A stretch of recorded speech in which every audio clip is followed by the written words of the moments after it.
دا وګورئ دا لیکل لږ وګورئ ملګرو ما پکې دا لفظ نه منشن کوم ځکه چې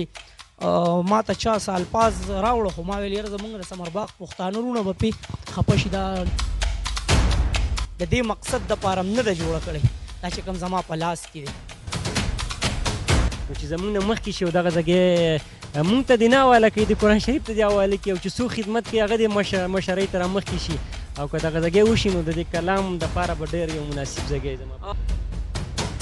ثمرباغ کې موجود یم ملګرو شاته به تاسو زما په دې بیکګراوند کې یو جنازګاه ګورئ په دې جنازګاه کې څه کیږي او څه روان دي چې تاسو واورئ تاسو به حیران شئ په تاسو به دا اخته ودرېږي چې آیا پښتونولي آیا مسلماني دې حد ته راورسېده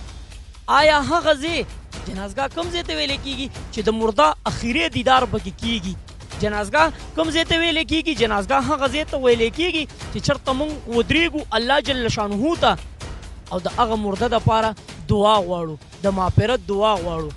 خو د ثمرباغ په دې ادیره کې په دغه جنازګاه کې څه کردار روان دی راځئ زما سره اوسئ تاسو خپله وګورئ 3 کاله ملګرو د دې جنازګاه وشو خو دې له اخر ولې توجه نه ورکړی کېږي د ثمرباغ د مونډا زه په خپله د بره علاقې یم ډېر درانه او ډېر زیات خواږه پښتانه دي څنګه چې هغوی په دین باندې مین دي نو د هغوی سوچ هم ډېر زیات وسیع دی هغوی کوشش کوي چې یاره جنازګاه یو داسې ځای چې سټیډیم کې هلته جنازه کوي په دې سوچ باندې چې یاره هلته خلک زیات راځېږي خو دا جنازګاه به هم د یو مقصد دپاره جوړه شوي د یو مطلب دپاره به جوړه شوي هغه مقصد هغه مطلب ولې د دې نه اخیستی کېږي بیا دلته چې څه کېږي نو تاسو به حیران شئ چې څه کېږي دا جنازګاه نه ښکاري ملګرو میخانه ښکاري دا هغه ځای ښکاري چې یاره کوم زموږ وروڼه دي یو سګرټ څکي نو د هغوی دپاره یو ارامګاه جوړه شوې ده دا تاسو کتلی شئ وګورئ څومره سګرټ دلته پراته دي دلته کې په دې سوچ باندې زموږ دغه درانه پښتانه زموږ دغه مسلمانان وروڼه دې جنازګاه ته رادننه کېږي چې یاره راځئ هلته په جنازګاه کې به سګرټ وڅکو زه وایم په دې سوچ به کېدی شي دلته راځي چې یاره دا ځای لږ سیټ ته دی او دا سوچ به کوي چې یاره دلته به پولیس مولیس نه نو هغوی ته زه دا وایم چې زما خوږه وروره د پولیس د یېرې نه دلته جنازګاه ته رادننه کېږي او هغه بې ستنو اسمان چې ودرولی دی نو د هغه نه ستا یاره نشته دی دا تاسو وګورئ ملګرو دومره سګرټ پراته دي چې د دې مطلب دا چې زه وایم په دې 3 کالو کې به داسې ورځ نه وي چې دې ته به زموږ دغه وروڼه راغلي نه دلته په دې سوچ باندې چې یاره مونږ سګرټ وڅکو نو په دې بلډینګ باندې به خامخا خرچه شوي چې هرې پارټۍ والا کړی پارټي پکې مونږ نه منشن کوو خو هغوی ته زه وایم چې تاسو د یو مقصد دپاره دا جنازګاه جوړه کړې ده د دې مقصد دپاره هم نه ده جوړه کړې دا چې کوم زما په لاس کې دی د دې مقصد دپاره هم دا پیسې نه دي لګولي چیرې دلته کې دی بیا څه کېږي دلته دی بیا دا کردار کېږي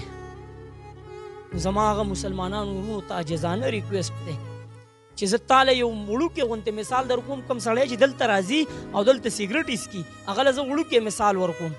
چې ستا کومه جنازه ده او ستا د جنازې کټ په دې ځای کې پروت وي هم په دې حالات کې دا چې کوم دا حالات دي په دې وخت کې په دې جنازګاه کې ستا کټ په دې ځای کې پروت وي نو آیا ته به قبول کې هغه جنازه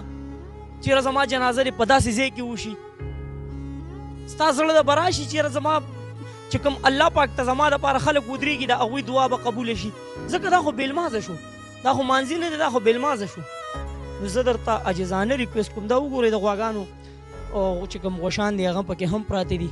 نو هغه کسانو ته وایم چې چا په دې باندې پیسې لګولي دي هغوی ته عاجزانه ریکویسټ کوم چې راشئ او په دې جنازګاه باندې لږ فوکس وکړئ ځکه دغه پیسې خو حرامې نه دي که نه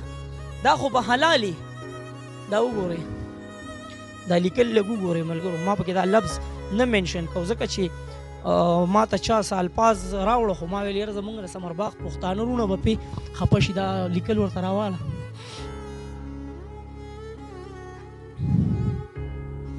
دا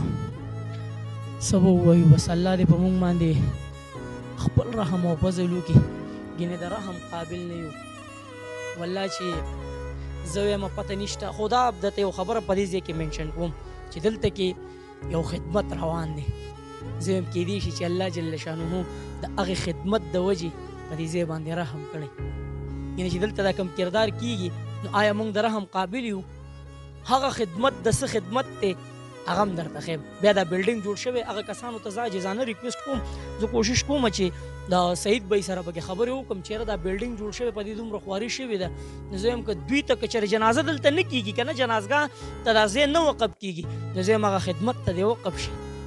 دلته به خوشبو دلته به داسې یو ماحول وي چې زړه راښکونکی ماحول به دلته به هغه ماحول نه چې د نوید غوندې یو ادنا انسان راغی په دې ځای تنقید وکړو. دلته به هغه خلک راځي چې تاسو به حیران شئ. نو که زه یم زموږ د اواز تاسو ورسوو هغه خلکو ته او دای سعید بھائی ته د دغه خدمت دپاره حواله کړو نو زه یم تاسو ته به بیا زه ښیم، تاسو ته به بیا زه دا ځای ښیم چې راشئ اوس وګورئ چې څومره ښکلی ماحول دی دلته. نو زما د اواز لازمي مخکې شیر کوي هغه خلکو ته ورسوئ چا چې په دې ځای باندې خرچه کړې ده او دا یې جوړ کړی دی چې یاره جنازه به پکې کېږي. نو چې جنازه پکې نه کېږي نو زه وایم بیا بهترین هغه کردار دی چې دلته کې د زویب قرآن مجید دپاره خدمت دپاره دا ځای وقف شي نو ډېر زیات ثواب به هم کېږي او هغه خدمت د هغې د وجې خو الریډي انشاءالله په دې کلي علاقه باندې یو نور یو رحم کېږي. خو زه یم که دا ځای ورته حواله شي د دې ځای نه به دا بدبو ختمه شي دلته بیا خوشبو وي. سعید بھائی سره دوه درې خبرې کوو چېرته ځای زموږ سره اوسي. څنګه چې تاسو ته مونږ د دغه جنازګاه خبره وکړه ملګرو نو سعید بھائی دې دلته ناست دي د خدمت ځای هم نشته دی چېرې دوی پکې کښېني په دې هدیره کې خدای مکه هسې نه چې په دې هدیره کې دا دوی په کوم ځای کې ناست دي په دې کې لاندې چېرته قبر وي او هغه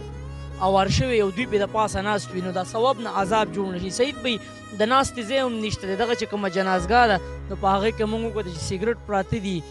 ډېر بوره حالات دي نو زه یم که دا تاسو له درکړی چې یاره کښېنئ پکې دا د زویب قرآن مجید خدمت وکړئ نو ښه به نه نوید بھائی بالکل تاسو په خپل دلچسپۍ سره ډېر یو مزیدار ټاپک وچوړو او موږ ته یو بهترین آیډیا راکړه. دغې د وجې نه اوس زموږ سره ځګۍ نشته چې کله موږ چانټي کوو نو کله موږ یو ځای کې کښېنو کله بل ځای کې اوس هم دوه درې ځایونه بدل کړه په دې مقبره کې دلته غني او مطلب قبرونه له پاسه د کېناستو اخت شي او کله نورې په دې لاره باندې هم خلک ځي او زنانه هم ځي په دې لاره باندې خلک هم ګوري چې یار دا څنګه چل دی څنګه چل نه دی که نه مختلف خلک دې مختلف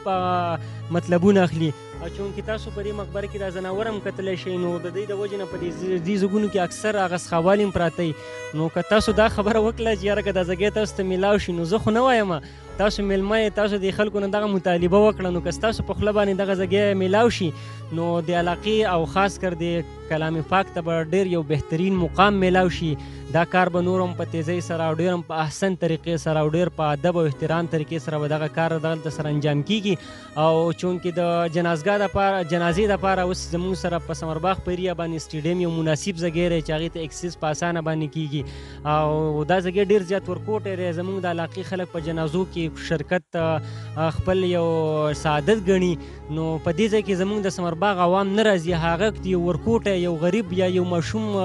پودګي دی ولې هم نه نو هغه جنازه دلته ډېر زیات وخت کې ما ونه کتله نو که ستاسو په خیال سره دغه ځګی میلاو شي نو که بیا چېرته د جنازې ضرورت و یا مقبرې دپاره بل داسې تعمیري کار ضرورت و یا دغه ځګی څه مطالبه وه نو موږ په دغه کې انکار نه کوو موږ په دغه باندې به خپل یو ملکیت نه ګڼو او نو لکه ته څه وایې چې که ضرورت شو بیا یې ورته مونږ خالي کولی شو بلکل او نو په دغه کې به مونږ داسې کوو چې عرضي طور باندې به چې کوم نسخجات راځي دغه پکې مونږ عرضي طور باندې ږدو که دغه ځګی میلاو شي او دغه ځای ته مونږ ترتیب وکړو نو اوس یو بې ترتیبۍ حالت کې هغه پروت دی انشاءالله هلته به یو ډېر روحاني او